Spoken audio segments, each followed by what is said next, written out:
저는 늘 장기 투자는 바둑과 같다고 설명드리면서 먼 미래의 기가 막힌 묘수를 위해 매 순간 누군가가 봤을 땐 무식하고 아무 의미가 없어 보이는 한 수 한 수를 포석이란 이름으로 놓는다고 말씀드렸습니다.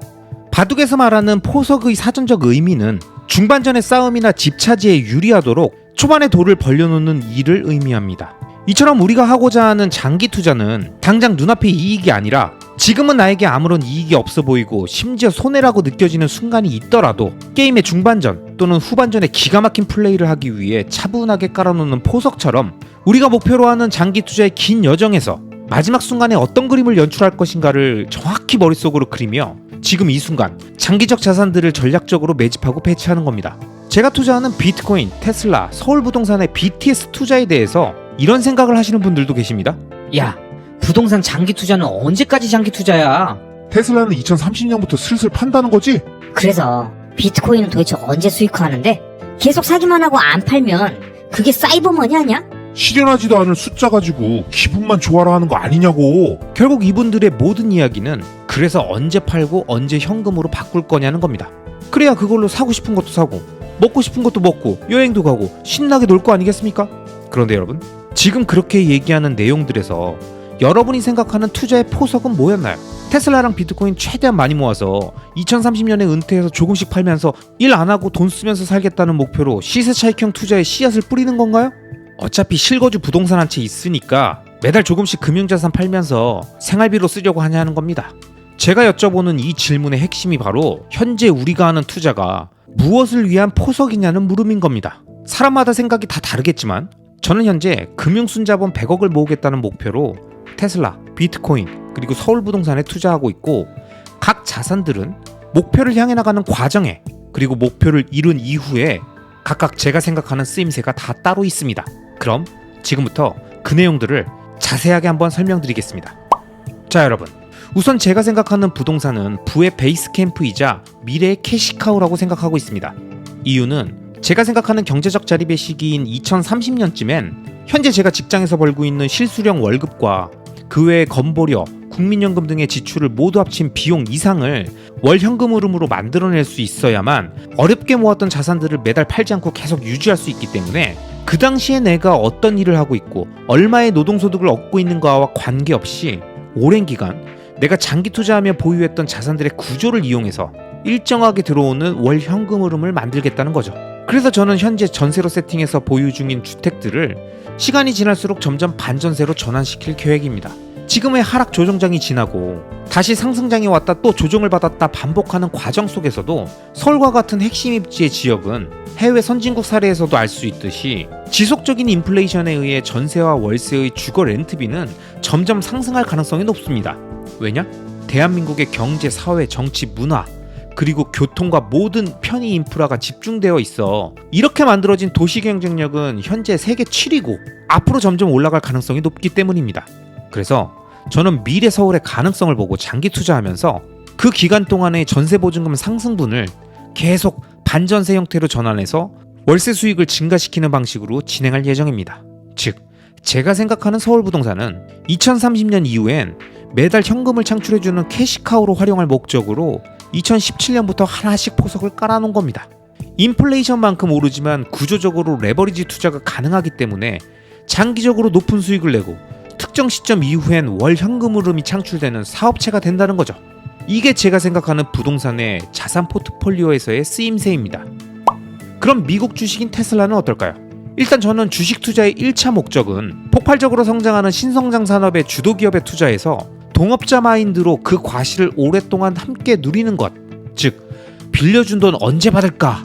지금 회수했다가 다시 빌려줄까? 아니면 경기 안 좋은 것 같은데 그냥 지금 당장 갚으라고 할까? 라고 말하듯이 행동하는 채권자 마인드가 아니라 자신을 가슴 떨리게 하는 사업에 함께 투자한다라는 동업가 마인드, 사업가 마인드로 그 시장의 초기부터 긴 시간을 바라보고 투자하며 자신의 지분을 늘려가는 거라고 생각합니다.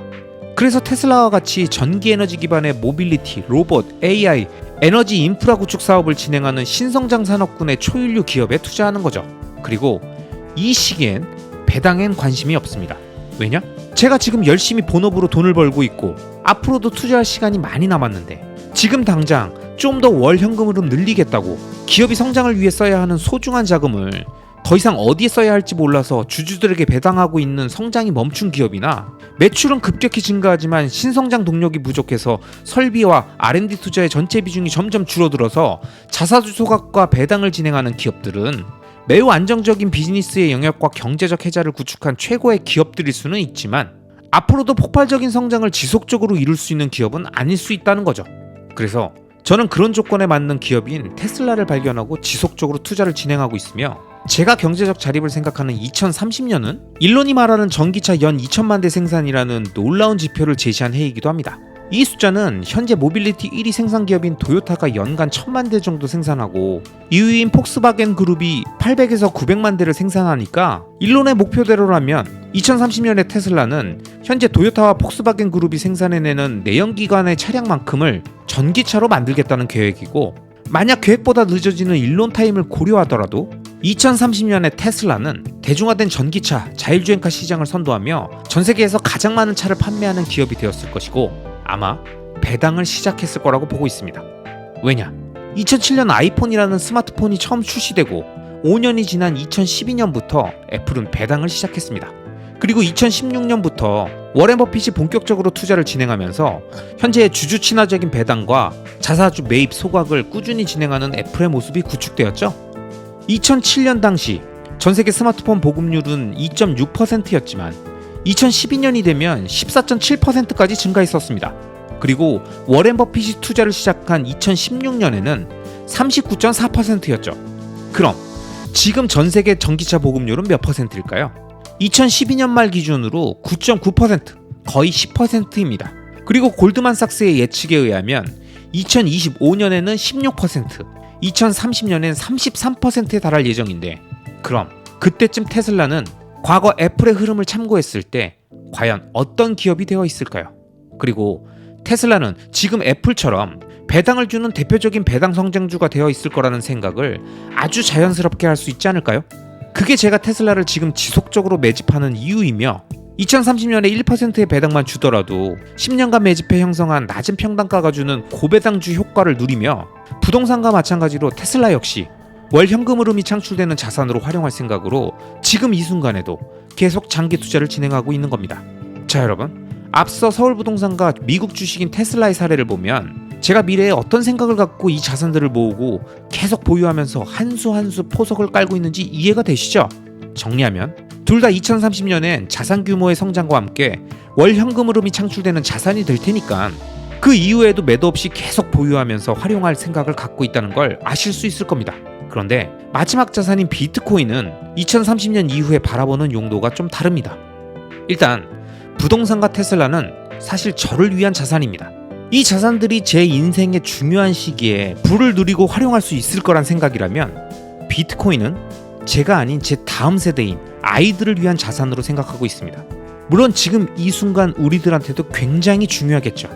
하지만 일단 제가 여러 영상에서도 언급했지만 비트코인이 현재 법정화폐에 대한 대안으로 자리 잡고 조금씩 확산되고 활용되는 비트코인 스탠다드는 결국 거스를 수 없는 흐름이라고 생각하고 분명히 올 거라고 의심치 않습니다. 하지만 이 과정은 각국의 정치, 사회, 경제, 문화 전반에 엄청난 파장과 마찰, 치열한 분쟁과 화합의 과정을 통해 한 땀 한 땀 완성되어가는 전 세계적인 합의 과정이기 때문에 단기간에 이루어진다고 생각하지 않습니다. 그래서 비트코이너로서 제가 하는 건 비트코인을 지속적으로 모아가고 계속 많은 분들에게 비트코인을 배우고 또 다른 분들에게 쉽게 알려드리면서 비트코인 네트워크를 확산시키는 겁니다. 실제로 전 세계적으로 이런 현상들이 지속적으로 확대되고 있으니까요. 그렇지만 비트코인의 위대함에 흠뻑 빠져서 혹여 단기간에 세상이 뒤집어진다고 생각하며 무리한 투자를 하거나 조급한 생각이 들면서 자신의 시간 선호가 높아지게 되는 상황을 막기 위해선 비트코인이란 미래의 화폐가 완성되는 30년이 걸릴지 40년이 걸릴지 모르는 길고 긴 과정을 차분하게 지켜보며 아직 많은 사람들이 정확히 비트코인을 이해하지 못하는 이 행운과도 같은 투자적 타이밍을 이용해서 안전하게 자신의 비트코인을 지키기 위한 최선의 노력을 하면서 지속적으로 늘려나간다는 대전제를 명심하고 내가 아닌 내 자녀 세대에게 가장 강력한 자산을 물려주며 자신의 가문을 완성하겠다라는 장기적 관점으로 비트코인을 모아가고 있습니다. 또한 전쟁이나 천재지변 같은 우리가 예상할 수 없는 재앙과 같은 사건이 일어났을 때 그 순간 자신과 가족의 생명을 지켜줄 수 있는 유일한 경제적 희망이 비트코인이라는 걸 알고 있기 때문에 최악의 상황을 대비한 안전벨트, 구명보트라는 용도로도 매집하고 있는 겁니다. 아마 2030년쯤엔 적어도 비트코인이 왜 중요한지 모르는 사람들은 없을 것 같거든요. 왜냐? 비트코인은 사실 이해하기 전혀 어렵지 않은데 이해를 방해하는 사람들이 많기 때문에 우리가 헷갈리는 겁니다. 자, 앞으로 계속 지켜보세요. 미국 대선 후보들이 비트코인 공약을 얘기하는 게 이번 대선에만 나타날 특이한 현상일까요? 전 세계 최대 펀드 운용사인 블랙록이 비트코인 ETF를 만들겠다며 공격적으로 들어오는 월가 자본의 비트코인 유입이 반짝 이벤트겠냐고요. 이렇게 비트코인은 나쁘다고 말했던 정치인과 금융권이 말을 바꾸기 시작하고 이런 현상이 매년 반복되면서 자신이 믿고 신뢰하던 모두가 말을 바꾸며 비트코인이 중요하다고 하면 그때 가서 당신도 생각을 바꾸실 거냐고요. 아님 미리 공부하고 이해해서 먼저 눈치채실 겁니까? 선택은 여러분의 몫입니다.